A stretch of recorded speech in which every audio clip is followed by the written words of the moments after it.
Maayong hapon, Negros. Ini ang Digicast Negros X. Ang nagapanguna nga napulo ka mga balita sa isla sa Negros ang amon ni gadulong sa inyo. Update ninyo kami via Facebook, YouTube, kag sa KK Channel 11. Kag subong batian nyo man kami live sa FM station nga 91.1 FMR Bacolod. Kag yari ng top 10 nga mga balita sa Negros subong nga adlaw. Gobernador sa Negros Occidental hindi magdeklarar sa HFMD outbreak. 2 milyon ka pesos nga balor sa smuggled nga mga sigarilyo na recover sa banwas ang Kawayan. Lalaki nga nangawat kable na kuryente kag nadakpan sang pulis. Napulo sa 90 ka mga motor vehicles sa Bacolod nga hindi malukit, nakit-a na. Kag sa good vibes, maghagog mga sakay sa karo sa pagpakasal sa St. James the Greater Church, agaw atensyon. Inatanan sa Digicast Negros X. Sa number 10,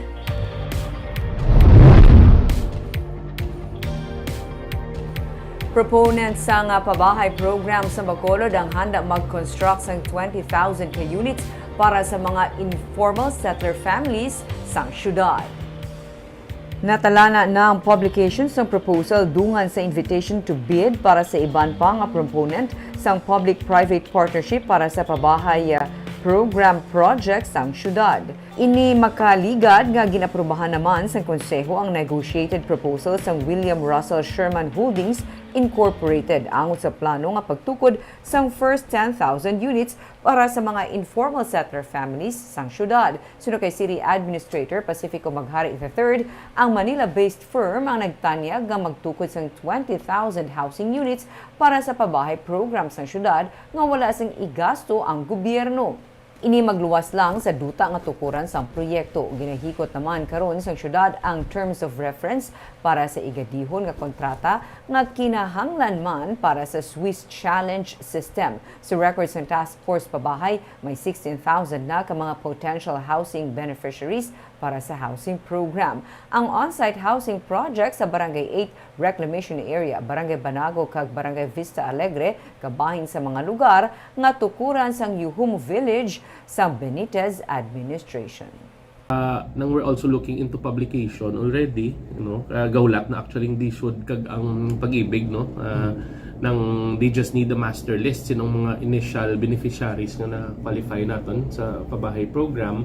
At the same time, nang once nga ma-publish na, subject also to Swiss Challenge, if there's a better proponent, we're talking about 10,000 houses. So amo na siya ang aton coverage. Anong offer?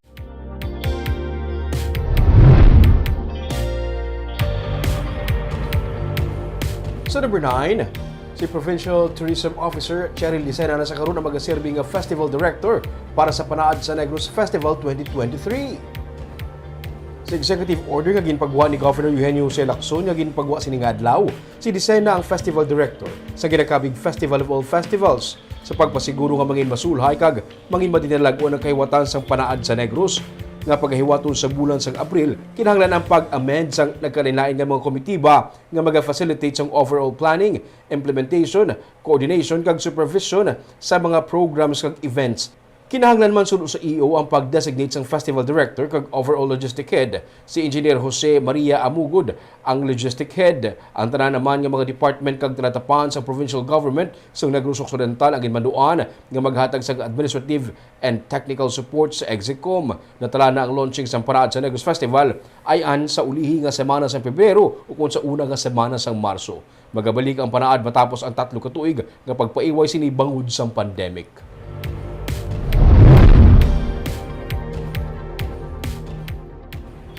Sa number 8, elevator sa BCGC nga nagmalfunction sa Biyernes hindi sa gihapon maggamit.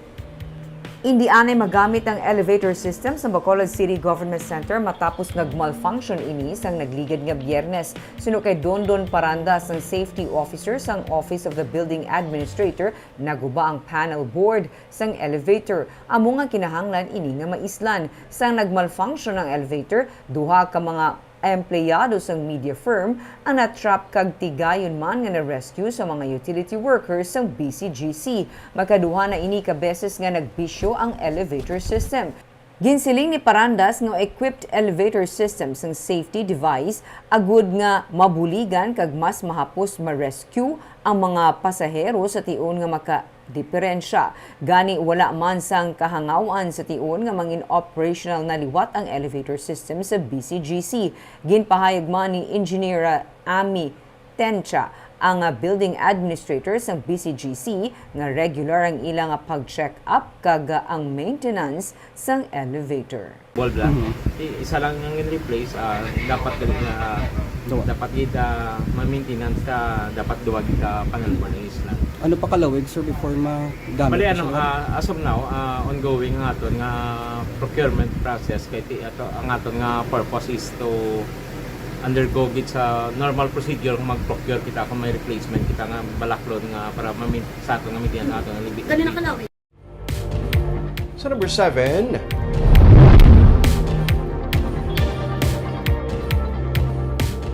isa ka lalaki na kuryente samtang nagapangawat sang kable. Duwa niyang mga kaupdanan, nagpalagyo bitbit ang mga kingkawat ng kable.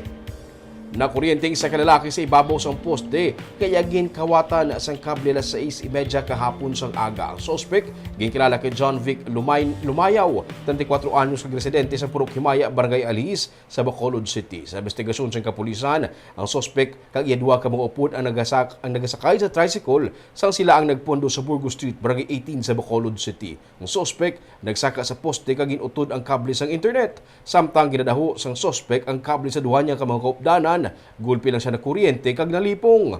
Ang duwa niyang mga upod nagpalagyo sakay sa tricycle kag dala ang ilaging kuha nga mga kable. Matapos ang pila ka minuto, nakabugtaw ang suspect kag nakapanaog sa poste. Ginpahibalo ang suspect sa krimen nga iya nahimo kag gindala sa Corazon Locsin, Montelibano Memorial Regional Hospital para sa nagakaigo nga pagbulong pasakaan sa kaso nga theft, samtang ginapangita naman ang iya nga mga kaupdanan.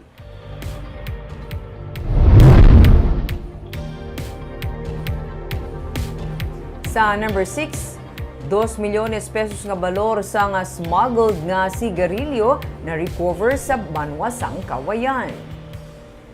3 ka persona nga arestado matapos makuha sa ila ang 2 milyones pesos nga balor sa ginaalegar smuggled nga sigarilyo sa barangay issue sa Banwasang Kawayan. Ang mga naaresto amo Sunday Dandy Calago, Rolando Nalario kag Joel Carvana. Ginabulubanta isa kagatos ka karton sa nagkalain-lain nga brands ng sigarilyo nakuha sa ila. Wala ini sa mga nagkaigo nga dokumento suno sa PNP. Detained karon ang 3 sa Kawayan PNP.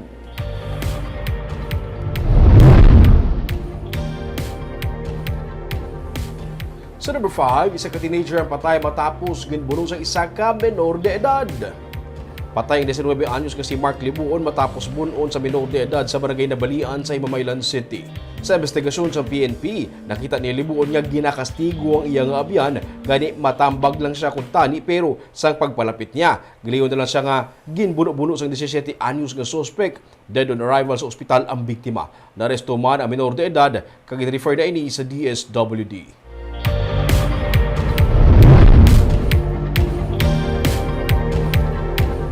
Sa number 4, sa Bacolod, driver sang motor patay matapos nga makabunggo sang menor de edad sa Dalan Araneta. Sa Barangay Granada naman, menor de edad patay matapos nga maipit sa tunga sang jeep kag auto. Nakuha sa CCTV video ang paglabog na sang isa ka motorsiklo matapos ini makabunggo sang Domingo sa menor de edad nga nagatabok sa Dalan Araneta sa Barangay Tangub. Ang napatay amo si Reynaldo Orlido. Suno sa PNP, nagtabok sa dalan ang 16 anyos nga lalaki las 10 sang gabi sang hinali ini mabungguan sang motor ni Orlido nga nagapadalagan pasur. Sa ospital na ginbawian sang kabuhi ang biktima. Samtang patay man ang 12 anyos nga bata nga babayi matapos ini ma-sandwich sa tunga sang jeep kag auto sa Charito Heights sa Barangay Granada. Suno sa pulis, nagahampang lang ang bata upod sa iya mga utod sang hinali nag-isol ang jeep kag naipit ini sang magrekta sa auto ang jeep. May initial settlement naman suno sa pulis sa tunga sang driver sang jeep kag pamilya sang bata.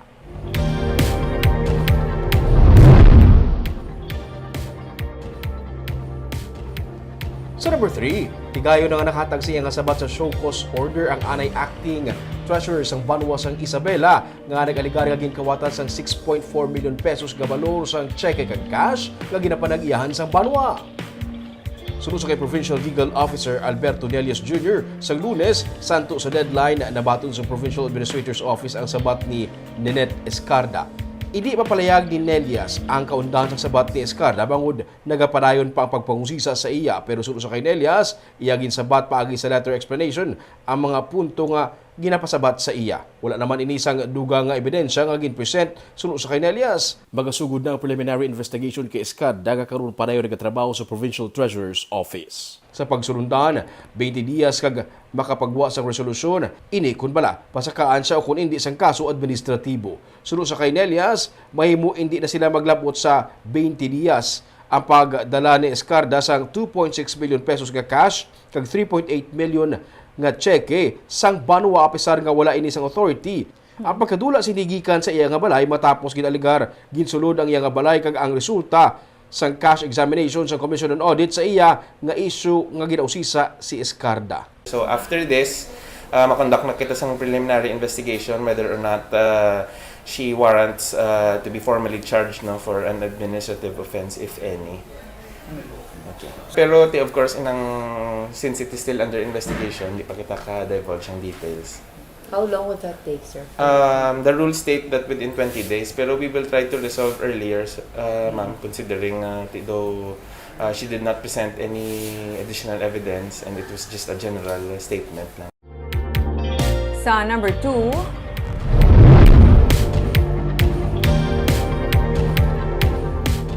napulo sa 90 ka mga motor vehicles nga na-identify bilang item not found ang nakit-an sa mga barangay.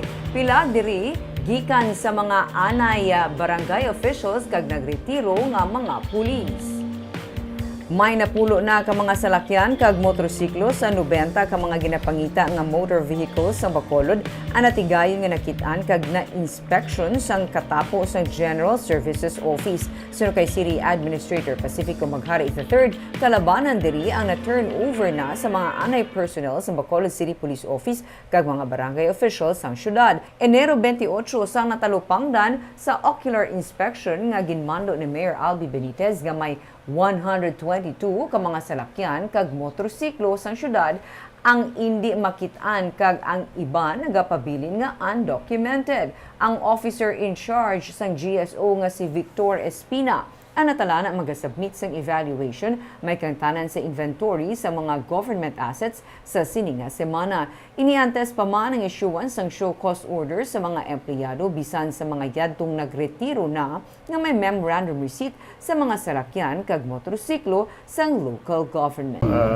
We're still looking at it kay most of it is sa police na na issue. We're still about ongoing. We're still about to receive ang ari or memorandum receipt from employees of the city government or former employees. May na-turnover nga halin sa mga previous nga mga barangay officials, city officials. Meron, sir. So that's why yung records ginaklaro pa kung ano gito. Kag sa numero 1 sa mga balita, subong adlaw.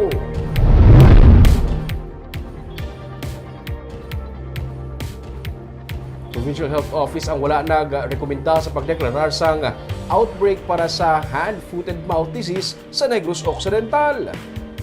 Inisulong sa kay Negros Occidental Governor Eugenio C. Lacson, gani wala sa deklarasyon sang HFMD outbreak sa Negros Occidental. Sa Lunes, gisiling ni Governor Lacson nga ang PHO ang era sa posisyon nga mag-advise sa declaration sang HFMD outbreak kag iya ini nga pagasundon. As of February 4, may 320 ka mga HFMD cases sa Negros Occidental. 6,300% ini nga mas mataas kuni paanggid sa kasubungman nga tion sa nagligad nga tuig. Sunod sa kay tumimbang, mga suspected cases yadto kag gin-record bilang HFMD cases bangod sang mga nakit-an nga simptoma. Patag dito mimbang, kinahanglan ang confirmed cases base sa laboratory test gikan sa Research Institute for Tropical Medicine para sa deklarasyon sa outbreak. Dugang pa niya, wala man siya nag-recommend sa declaration sa outbreak kay kinahanglan nila nga sundon ang guidelines sa Department of Health Epidemiology Bureau kag nga nagalakip sang RITM confirmed cases. So far, you are not recommending to the governor for the declaration of an outbreak. We are following some guidelines. Some ITM. It doesn't mean suspected why tayo sa pindiya. Sa Good Vibes,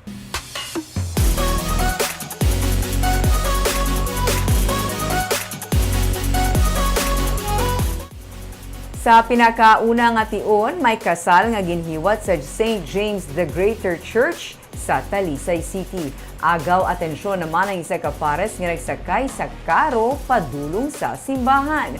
May report si Romeo Subaldo. Ang ini nga karo nga ginaguyod sa Carabao ang nagdulong sa ilan ni Justin Belandres kag Rosalia Navigar sa St. James the Greater Church kailasang aga. Iniman ang nagsugat sa ila.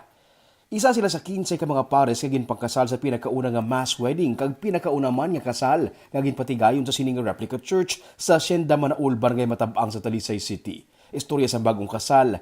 Nakasalan sila sa West kag luyag nila nga may blessings sa simbahan ang ilang pag-upod. Gani nag-intra sila sa mass wedding. Gusto man nila nga pinasahi ang ilang bridal car. Amukon nga karo ang ginsakyan nila pakadto sa simbahan. Salamat kami sa Ginoo nga nagaan na kami siyang blessing nga subo na sa amo sa mga adlaw. Sino idea nga sakay ka mo sa karo? Kamu kadua nga amo naman hinapinsaran niyo? Ining pinakaunang nga kasal laging patigayon sa sining nga simbahan nga popular karon nga tourist destination sa Talisay. Sunod sa kay Father Dante Barcelona, ang church administrator, luyag anay nila unahon ang komunidad antes buksan ang simbahan sa mga kasal sa mga hindi taga-diri. Kasi parang very significant masyado sa sa mga tao, no? Parang may regalo naman tayo sa kanila, no? Kasi bago tayo tumanggap ng mga solo weddings sa iba't ibang mga parokya, sa iba't ibang mga diocese, so unahin ko muna ang community kasi this church was built as a gift to the community and to the people of the Diocese of Bacolod. Ang tanan niya 15 ka mga pares aging kasal subong nga Valentine's Day, mga residente sa sininga lugar. Sila ang kabahin sang maragtas na sang sininga simbahan. Ginupdan sang halos bilog nga komunidad ang kasal kay sang aga, kag present man ang mag-asawa nga Tony kag Chona Montinola nga amo ang nag-donate sang duta kag nagpatukod sang simbahan. Sa ila man halin ang mga giveaway sa kasal pati na ang cake sa kada pares. Sila man ang nagasto para sa pag-set up sa mga bulak sa sulod sang simbahan.